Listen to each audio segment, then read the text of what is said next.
Hello everyone, welcome to my channel. Today I'll show you how to do invisible single crochet decrease. You can see these stitches of my previous row. Let me show you more clearly. This is one stitch and you can see there are two threads there, and this is the front loop and this is back loop. For invisible decrease, I will use front loops of these two stitches. Let me show you. I'll put my hook in the front loop of the stitch and again the front loop of the next stitch. Then yarn over, pull through the two front loops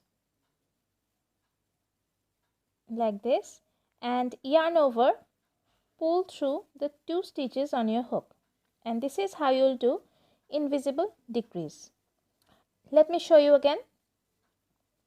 I'll put my hook in the front loop of the next stitch and again front loop of the other next stitch. There will be 3 stitches, yarn over, pull through the 2 loops and yarn over, pull through the 2 stitches on your hook. This invisible decrease is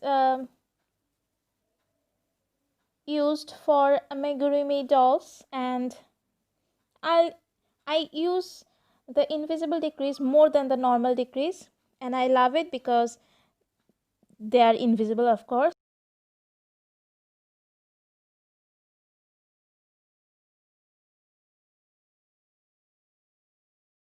So if you like my video, please hit the like button, and to see more crochet related videos, please subscribe to my channel and hit the bell icon for more updates, and thank you.